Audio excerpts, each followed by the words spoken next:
Thanks for tuning in, where I overthink every spread, mispronounce half the roster, and swear my picks are lock city. So grab a drink and enjoy the show, because this is the smartest idiot you know.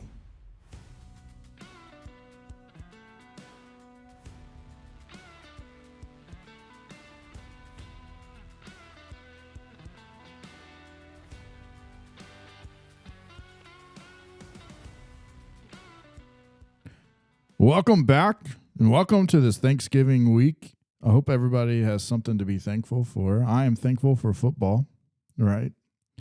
I hope everybody that's listening is thankful for football. But last weekend, oh man, these last 2 weeks have been a little frustrating.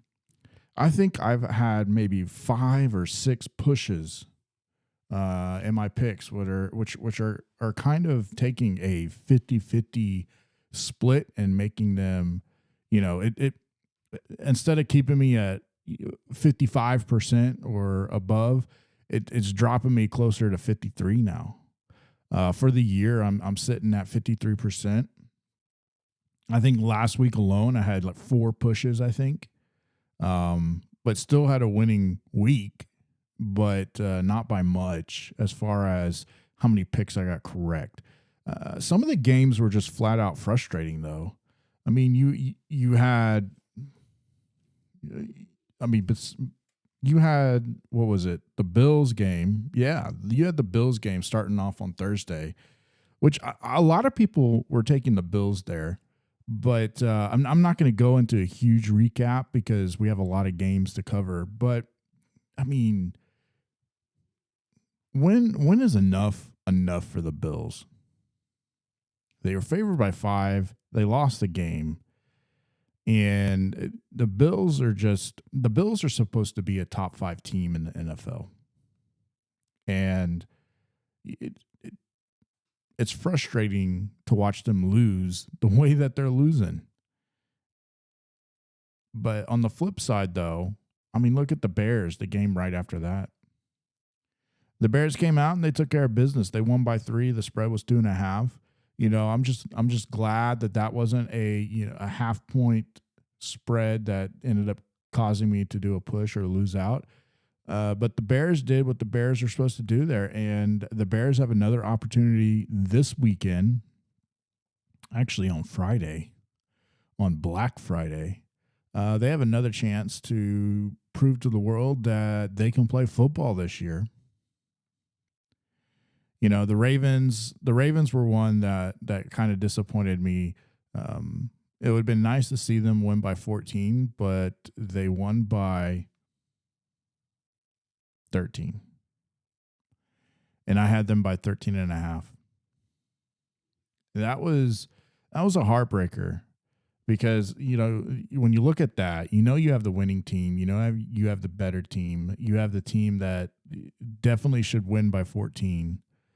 And they come up half of a point short. It sucks, man. It does. But it's cutthroat. The razor edge is there. The Patriots, they should have won by more than 6, but they didn't. The Seahawks, they looked like they were going to run away with that game, but come back and they did not cover their 13. The Packers, they won by 7, right? The Chiefs, they pushed at 3. The Jags, they pushed at 3.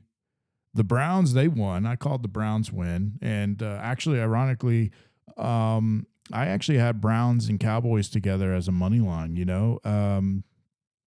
trying to get that value there. And obviously the Cowboys as a homer, but I just want to explain that to recap based off of what I was saying with the boys last time is there is some things brewing. There are things that are brewing down in Philly, and I'm not quite sure where that's going to end up, but that's something to definitely keep an eye on, because Philly is not performing on all cylinders. Although the Cowboys game, I know I'm jumping to the Cowboys game, but I'm talking about the Browns and the Cowboys, that money line real quick. Actually, you know what? I'll wait until I get down to the Cowboys before I start talking about that. Let's talk about the Browns with Shadur Sanders. Yes, so Shadur Sanders, he came in and, he moved the ball. Was it great? No, I don't think it was great. Was it franchise worthy? No, I don't think it was franchise worthy. I think it's a good spot to learn. I think he will absorb and learn from the experience.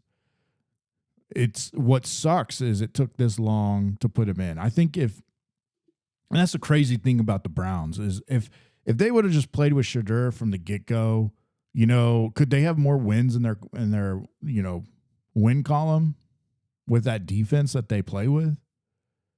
And we'll never know.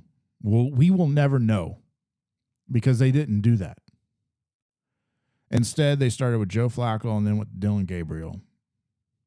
And, if they would have just started with Shadur Sanders, or if they would have just started with Joe Flacco for a couple games and then got in with Shadur Sanders, I 100% agree, though, that I think that Shadur Sanders is one that you probably could have went in the game one of the NFL year and been completely fine because he is learning on the job.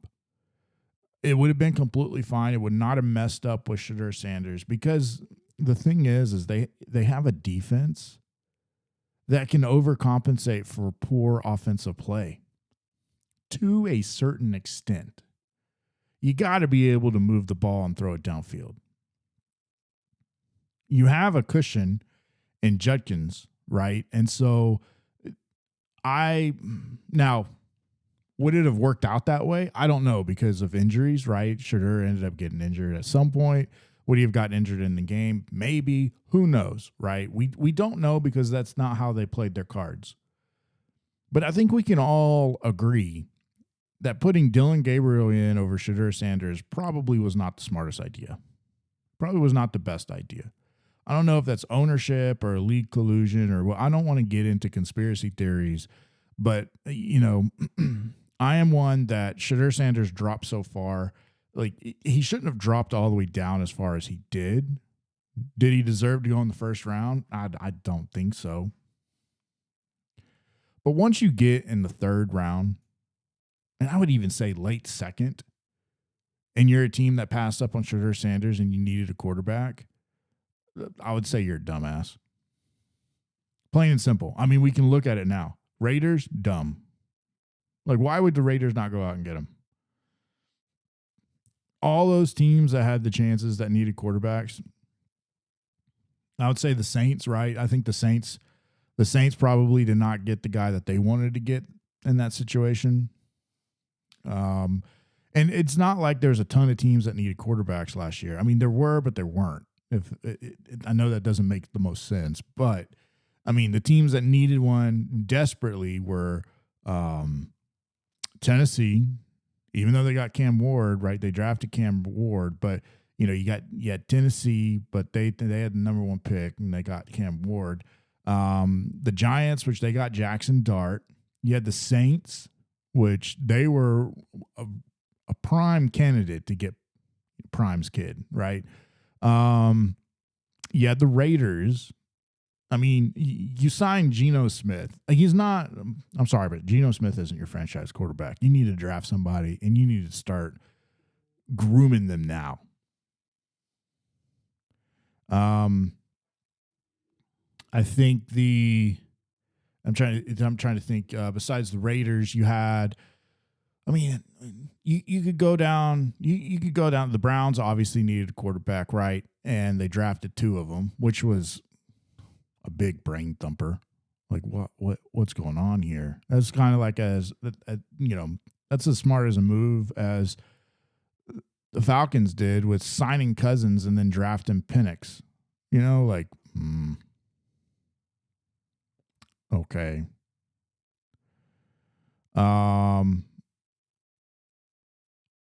Yeah, that was interesting. But look at it down the line. I mean, the Browns should be better with Shadur Sanders, right? And they looked at last week. They did what they're supposed to do. Now, granted, they played a Raiders team, but it doesn't matter if you're the Browns. It doesn't matter who you're playing with the Browns. You can be playing the Jets.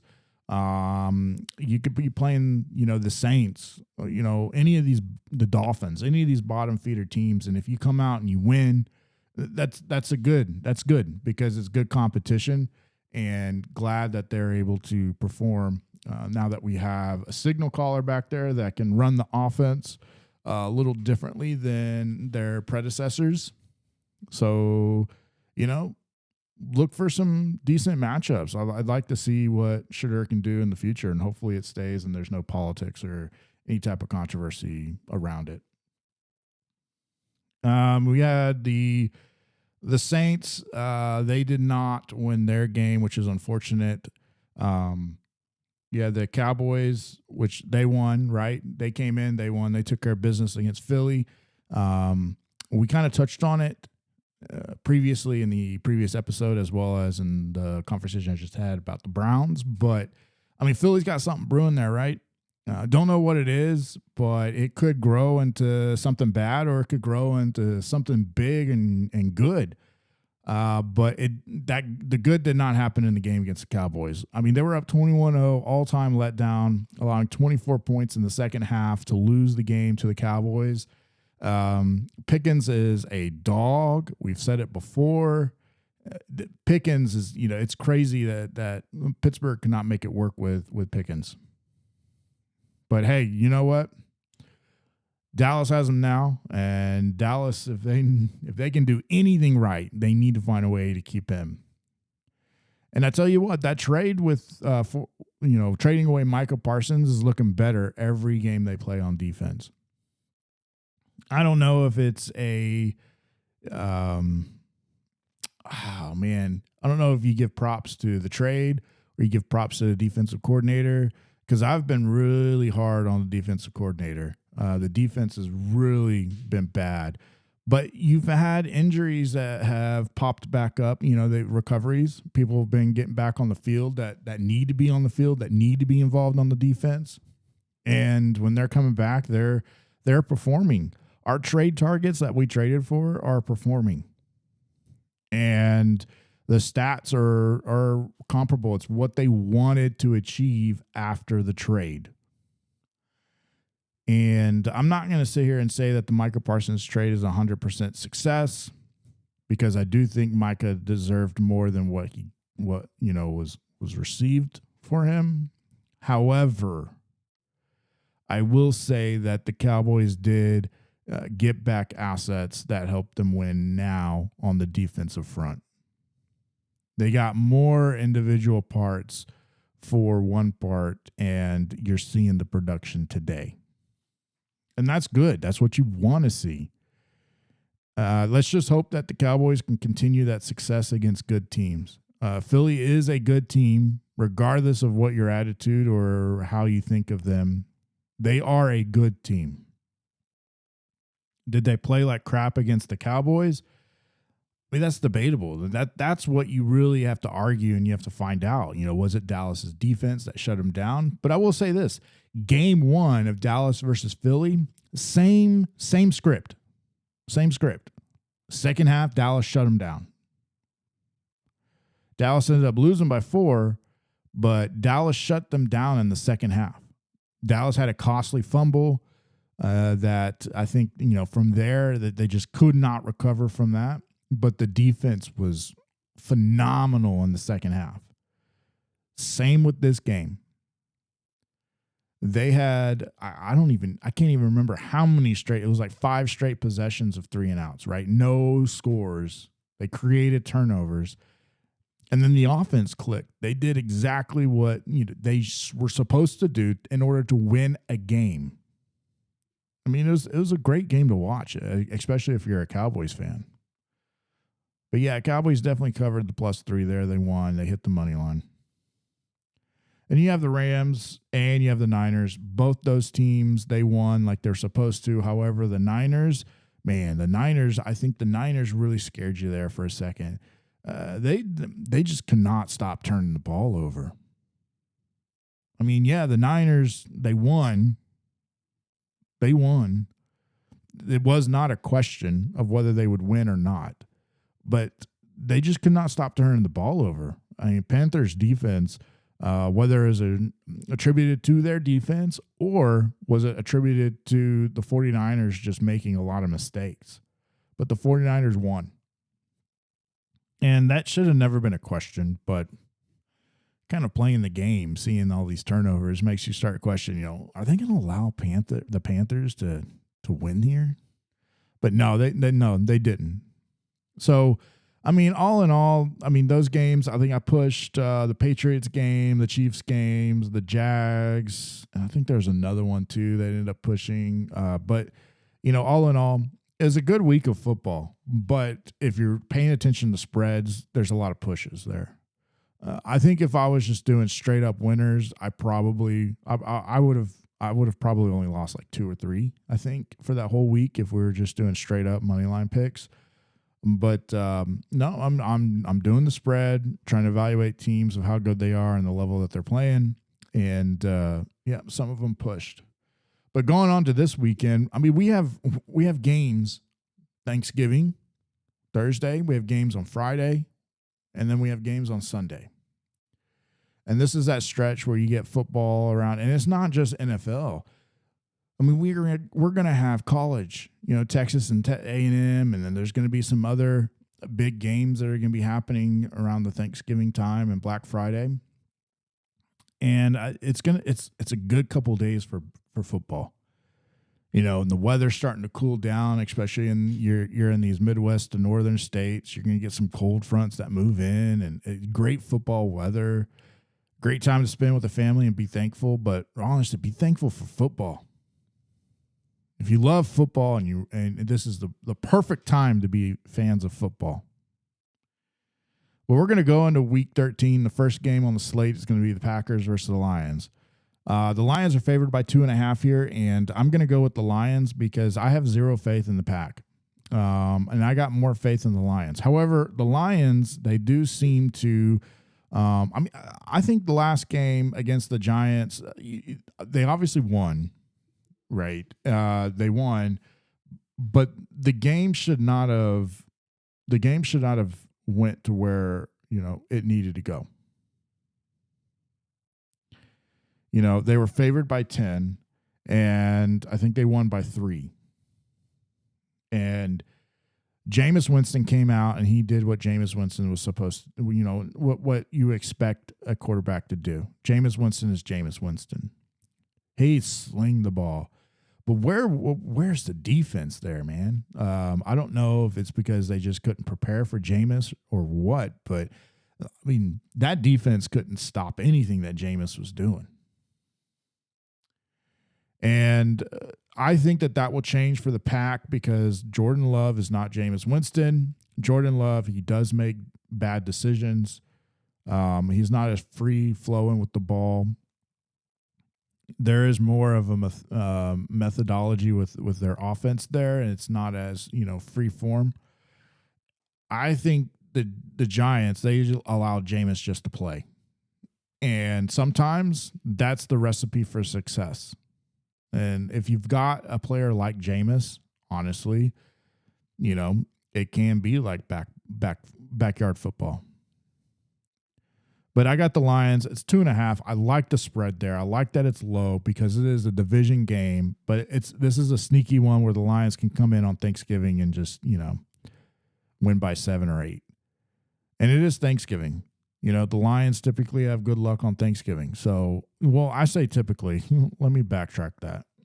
I can't say typically because, man, they've had really bad seasons in the past. But, I'd put my faith in the Lions this year against the Pack. We got the boys the Chiefs are at the boys. The boys are +3. This is going to be a good game. If this is on CBS, Tony Romo's going to call it, right? I would imagine if it's a CBS game. I don't know what channel it's on. Typically, the boys, they play on Fox, but I did not look to see what channel they're actually on. The Packers and the Lions most likely is on Fox because that's NFC versus NFC. So the Chiefs at the boys, I'm going to assume it's on CBS. And if it's on CBS, it's going to be Tony Romo calling it on Thanksgiving. but the boys are +3. Will they cover 3? Man, I'm going to ride the boys here, even though it might be a dumb decision and not to back the Chiefs. And the reason why is I wasn't real too confident in the Chiefs game the last time they played. Will Dallas's defense be able to slow down those speedy receivers? If they're able to get pressure on Mahomes, I think that will be the ticket. If they can get pressure on Mahomes, if they can force Mahomes out of the pocket, if they can, make them use his legs, right? I think that the boys have a shot. I think they have a shot to cover 3, maybe, and even to win. I would expect this spread to be a little larger, which has me second guessing the +3. I would like to see what the spread does as it moves more into the, towards closer to game time. But honestly, the spread is 3. I don't see it moving very much, and that makes it difficult. It's in Dallas. It's on Thanksgiving. These two teams, these two franchises playing each other on Thanksgiving is just it's going to be a beautiful sight to watch. Will it be a great game? I hope so. If they played anything like they did against Philly, then it will. And Dallas can very well end up on top, because this isn't the strongest Chiefs team that we've seen over the years. They've shown flashes, and they've had games that show that they are, but they've also had games that, where the mistakes are kind of rearing its head. And the boys have kind of flipped the script a little bit. So give me the boys +3. I'm going to ride it until they prove me wrong here. The last game on Thursday is the Bengals at the Ravens, and the Ravens are favored by 7. Obviously, we have the commotion of Joe Burrow playing or not versus Joe Flacco. Obviously, you want Joe Burrow, but when Joe Burrow comes back, is it going to be a turnover fest? It's going to open up the ways for Chase Brown. T. Higgins, is he going to be out? Chase Brown, he comes back, right? The Baltimore's defense, that's what I'm more concerned about, is Baltimore's defense. If Joe Burrow is playing, are they going to be able to hold up, or are they going to force some turnovers? This is also a divisional game. This is the second divisional game on a Thanksgiving. The spread is 7. I'm going to go with the Ravens. And the reason why I'm going with the Ravens is I just think the Ravens offense, if they can click, I think that they can tear that Bengals defense up a little bit. That they should be able to put some points. I think even if Joe Burrow starts, you're going to want Baltimore's defense to play. The Baltimore's defense has to show up. If you want to cover by 7 here, the defense has to show up, and they have to force some turnovers with Burrow. It might be a frustrating game to watch, though. It's going to be good for the fans of those two teams, but just from a football perspective, these two divisional teams going at it, obviously you want Joe Burrow to be playing. But it could be frustrating. It could be turnovers, and it could be low-scoring game unless Baltimore just breaks it wide open. Yeah, so give me Baltimore -7. I'll just take -7. Maybe buy it down to 6.5. Or if I'm not too confident with that game, right? And so if I didn't have to do every single game, I'd probably just leave that game off. But if I had to, you force me to, I'm taking Ravens -7. Saturday, we have the Bears at the Eagles. The Eagles are favored by 7. And this is one that I would love to watch. I'm glad it's the only NFL game on. There's some college, right, that I'm going to be watching for sure on Friday. But I think the Bears versus the Eagles, and it's at Philadelphia. Obviously, you're going to side with Philly here, right? You're going to side with Philly here just because it's Philly and it's in Philly. But I'm not going to do what everybody's going to do. I'm going to side, because it's 7, I'm going to side with the Bears. I think I'm going to side with the Bears here. I like this mantra of, what I'm doing is I'm riding these hot teams, right, until they fail me. And I'm starting to get to the point to where, you know what, Bears, fail me, right? I like that it's 7 and not close, because if it was close, I think it'd be a tougher decision. Do I think Philly's going to come out and smack whoever they play after losing to the Cowboys? No, I really don't think so, because that's not them. That's not how they play. That's not how they're coached. That's not how they game plan. So I'd be really interesting to see what happens there, because the Bears, they have been playing really good on offense, and defense, they've been doing what they're supposed to, right? They've just been coasting on defense. And that's kind of what scares me about Philly, is in order to stop them, you have to stop them on defense. But with this big enough of a spread, I think that maybe, just maybe, the Bears can be within 7 here. And if I really don't like it, I can always buy up. I can always buy it up, right? But is this a game where Philly comes out and wins by 17? No, because I don't think the Bears are a team that would just get blown out by 17. Philly is a top-tier team, and I think this is a good test for the Bears to see where they are on the league. And with this test, I'm going to ride with the Bears. Give me Bears plus 7 here. I might buy it up. I don't know. All right, then we were moving into Sunday. We got the Sunday games going. We got the Niners at the Browns. I'm going to take the 49ers.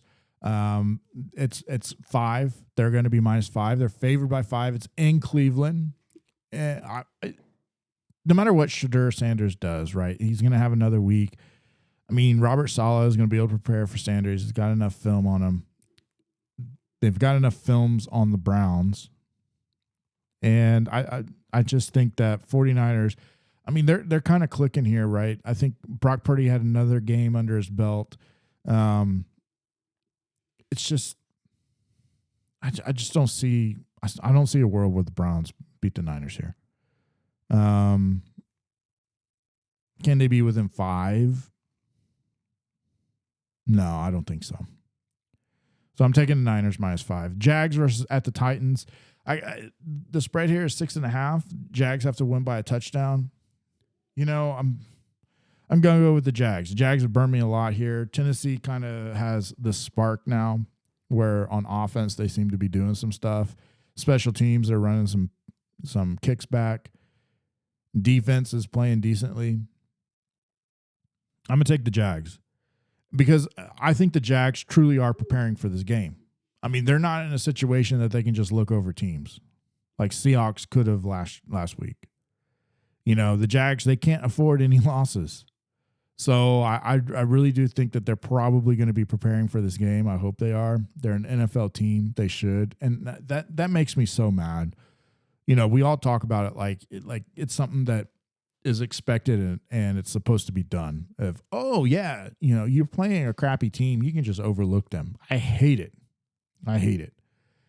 But the Jags, they don't have that luxury. And so hopefully they understand they don't have that luxury. So I'll take the Jags -7 or -6.5. We have the Texans at the Colts, and the Colts are favored by 5. Man, I think that's too much for the Colts here. I look at Texans and I get burned every time I go against the Texans. I think Stroud is going to be out again, probably. I think. And I think it's a proven point whether it's Stroud or Mills. I don't think it matters.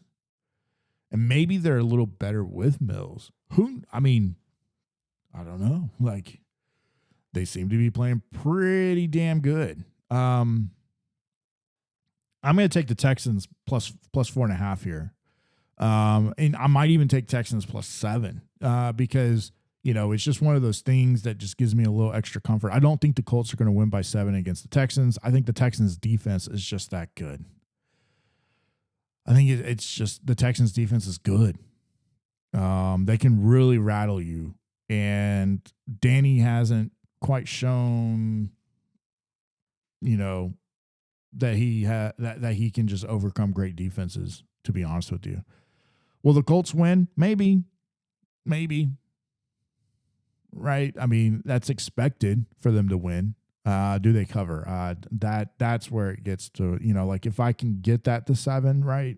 Which I can, 7.5. I feel more comfortable with the Texans. I feel more comfortable with the Titans or with the Colts. You can buy it down to a field goal maybe, or a 1-point game, or just take money line, I guess. But that's how I'm looking at the game, right? Looking at all those scenarios. Do I have more faith of the Texans keeping it a close game or the Colts winning? And then what am I going to have to pay in order to be comfortable? Is it worth it? So yeah, I mean, circle me down for the Texans. Right now it's 4.5 plus 4.5, and maybe get that up to 7, right? I think that's going to be better than the Colts money line. I think the Colts money line is probably going to be, plus 280 or 315, 10 or something like that. I don't know. That's going to be a tough one. It's going to be a good game, I feel like, especially if you like to watch defense. But I'm going to go with the Texans. We got the Saints and the Dolphins. Dolphins are favored by 6. Dolphins kind of have had some spark coming lately, but I'm going to take the Saints. The Saints are going to be debuting that running back, Neal, that they drafted. Let's see what he can do on the ground. But other than that, I mean, I just think the Saints, they're not a glamorous team this year, but they're a team that you can't overlook. Yeah, are they in the bottom of the league? 100%. They are on the shit list as far as the NFL teams are concerned. But you can't overlook them like you can, let's say, the Raiders. You can't just put them down as, that's going to be an automatic win. Because the Saints, they got some fight in them, and they can take you round for round, and possibly, if you're not paying attention, beat you. So give me the Saints here, because the Dolphins they're fighting for their lives, but I don't have faith in Dolphins. I really don't. And 6 is a lot. 6 is a lot for 2 crappy teams here. Yeah, give me the Saints plus 6. We got the Falcons and the Jets. The Falcons are the better team, 100%. Falcons are the better team. The spread here is the Jets plus 2.5, so Falcons are favored by a field goal. Atlanta is going to go to New York, and they're going to be playing against Tyrod Taylor, right? And this is tough. This one's a tough one. Originally, I was going to say the Falcons, but I mean the Falcons, they got injuries. I mean the Falcons, like, are they gonna have Drake London? Like, are they? Is Robinson? Is he good to go? Is he playing? I mean, London's doubtful. So does that matter though in this game? I mean, yeah, I'll stick with the Falcons. Give me the Falcons minus 2.5, and we'll call it a day there. You got the Rams at the Panthers. The Rams are good enough to beat the brakes off the Panthers, but the Panthers, I don't think the success that the Panthers had against the Niners are going to have against the Rams. The spread here is 10.5. So yeah, I'll take the Rams by 11. And then the round out the morning games or the noon games for Sunday is the Cards at the Bucks. Teddy Bridgewater is most likely going to be playing for Baker, unless for some shock that Baker has improved. Yeah, you're gonna have the Bucks. They're gonna be favored by 3 against the Cards, and the Cards, they have a quarterback back there that can throw the ball and play pretty decently. But I'm taking the Bucks there. The Bucks have had a couple weeks of unfortunate games, and that was opponents that it's just, they played the Bills and they played the Rams. And now they're going to be playing the Cards, which the Cards, they might put up points. But the Bucks, they're getting healthy, though. If Baker was playing, this spread would probably be 9, maybe 8, 7.5. But it's 3. I'm going to stick with the Bucks here. Unknowing if Baker is actually going to play or not. But I'll take the 3. I'll just take the 3 now with the anticipation that no matter what happens, the spread might go up before Sunday. So, yeah, take the Bucks. Then we got the afternoon games. We got the Vikings at the Seahawks. Seahawks are favored by 11.5. I'm taking Seahawks 11.5. The Seahawks might be overlooking this game because JJ's not going to be playing. And, Minnesota, dude. I remember in my fantasy leagues, we were talking about JJ. And Minnesota had a prime opportunity to keep one of 2, Sam Darnold or Danny Dimes. And they decided, you know what? We're going to put our future in JJ because we have confidence in JJ and he's our quarterback. And look what Darnold is doing, and look what Danny Dimes is doing, and then look at what JJ is doing. Sometimes I bet people just wish they could roll back time and redo certain decisions in life. And I think the decision to choose JJ over Danny Dimes and Sam Darnold is probably one of those decisions that they wish that they could get back. Man, JJ sucks. He sucks. Give me Seahawks 11.5. You got the Raiders and the Chargers. The Raiders at the Chargers. Chargers are favored by 9.5. Have the Chargers really, have they come through at all this year against the spread when spreads are decent against crap teams? This is going to be a divisional game. Do they win by 10 here? The Raiders fired their offensive coordinator, Chip Kelly. No longer there. Gone. See ya. Bye. Man, has he fallen off since his Oregon days? He won a national championship at Ohio State, but man, has he fallen? I want to take the Chargers here. And I should take the Chargers here. Maybe I buy it down to 7 because it's a division game, right? I know it's the Raiders, but the Chargers. At what point in this year has the Chargers instilled any type of confidence of, backing them for a good win? I think might have been one game that they had that was like, that's the Chargers. Yeah, I'll still stick with them 9.5 because the Raiders are a team that you could drop 30 on them. Yeah, that's just how it is, and then them not score anything. If you've got any type of defense, which the Chargers do have a defense, you probably can stop the Raiders. So yeah, hopefully they stop them enough times and they are able to convert on offense to be able to get up by 2 touchdowns. So give me the Chargers 9.5. The last game on Sunday is going to be the Bills at the Steelers. And here we are talking about another team that has just really underperformed. And no, I'm not talking about the Steelers. I'm talking about the Bills.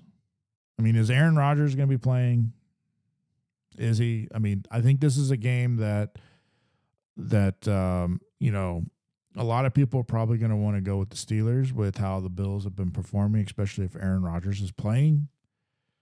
But the Steelers at plus 3.5 on this one, I might wait to see if I can get that spread up right. If Aaron Rodgers is confirmed to be playing, does that move it? Because I think the public could get on Pittsburgh here, especially with how the Bills have been playing. And I would come in and I would probably snipe in on the Bills. Yeah, I'm leaning Bills here.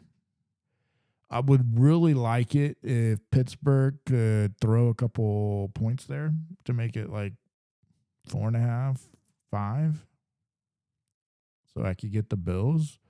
But I could also buy it up too, or I could just be comfortable at 3.5. But, I mean, bottom line is I'm looking at the Bills in this game. I'm not really looking at the Steelers. I think the Bills, maybe they come out and they finally make a statement, right? I've been saying it for a few weeks now, and they haven't. Maybe they will here. I mean, Pittsburgh's defense kind of scares me, though. I mean, Josh Allen has been running for his life. He did against the Texans. And, man, he was running for his life.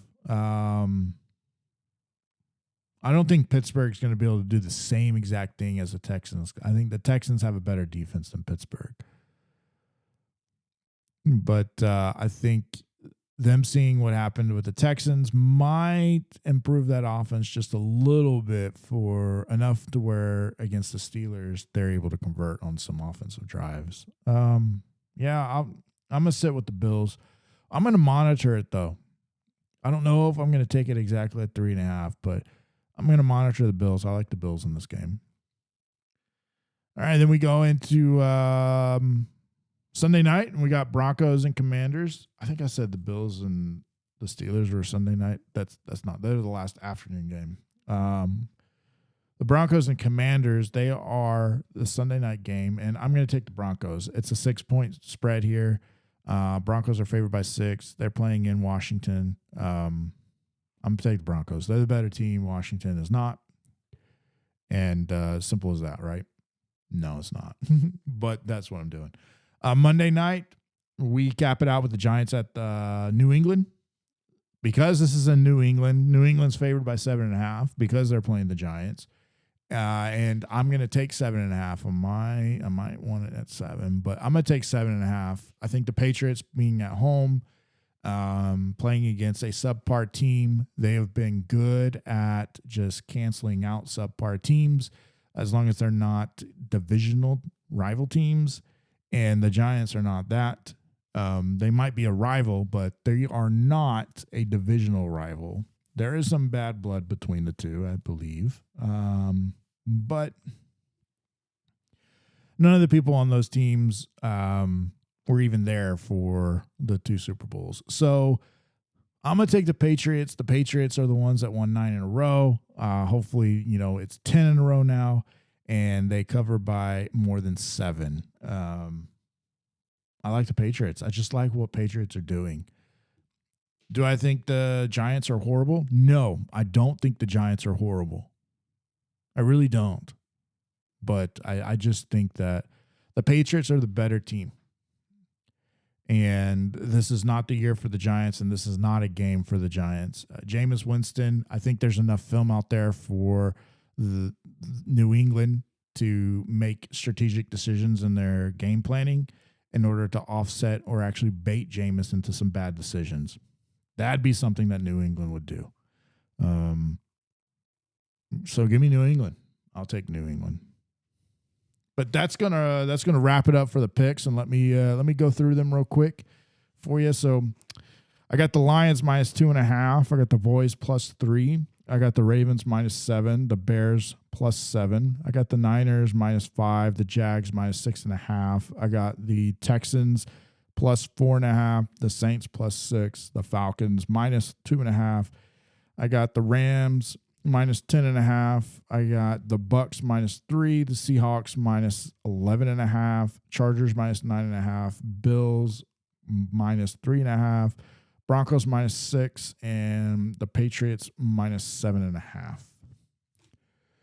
Some of those I'm going to kind of wait on the spreads, and some I might modify the spreads a little bit in my favor or where I'm more comfortable to take less risk. But that's what I'm working with this week, and I will be sure to communicate how that all happened. I hope you follow next week when we talk about the aftermath of Thanksgiving games and next week's football slate. And as we go into fantasy, right, we got one more week. We got this week and then one. So we got 2 weeks of games left before playoffs pretty much start for the majority of the leagues. If you're in fantasy, good luck. Good luck. I'm in quite a few leagues here, and there's 2 leagues that we're right in it. We're in the top 3, and hopefully we can continue and lock in a playoff spot, and then hopefully we can win the whole thing. But I'll keep you updated and see how fantasy goes for our teams. I know we don't talk much about fantasy, or I don't talk much about fantasy, but when the playoffs hit around for fantasy, I'll probably start talking, especially if we make it. And when I say we, I co-manage all of my leagues. I co-manage with my buddy Murph, who was on the earlier episodes, and we've been doing it this way for years, and we really just work well together on our squads, and so it just makes sense. Almost every league we do, if we get approached by someone, we always make sure we can co-manage, and we make a good team. But anyways, I hope you guys have a great Thanksgiving. I'm looking forward to Thanksgiving this year. Hope you guys can spend time with your family, your loved ones, anybody that's important with you. Make sure you stay thankful, show that gratitude. We woke up another day and we're able to do what we need to do in order today. I just show appreciation, be thankful, and make sure you hug those that are around you that you love. And whether that's a person, or you got a pet or anything like that, whatever you love, make sure you cherish, right? That's what the holidays are for. And enjoy the next 2 days. But outside of that, enjoy football. Grab a drink, sit back, relax. Let everybody else fight over, turkey and sides and whatever else it is that they want to fight over. And you sit back, crack open a cold one, eat some really delicious food, take a nap, but more importantly, watch some football. Make sure you like, subscribe, and put comments down. Give me your feedback. We're on Spotify. We're on YouTube. We're on Apple Podcasts. All you got to do is search Smartest Idiot and that picture of that little brain's going to pop up, and you're at the right channel. So thanks, everybody, for tuning in, and good luck.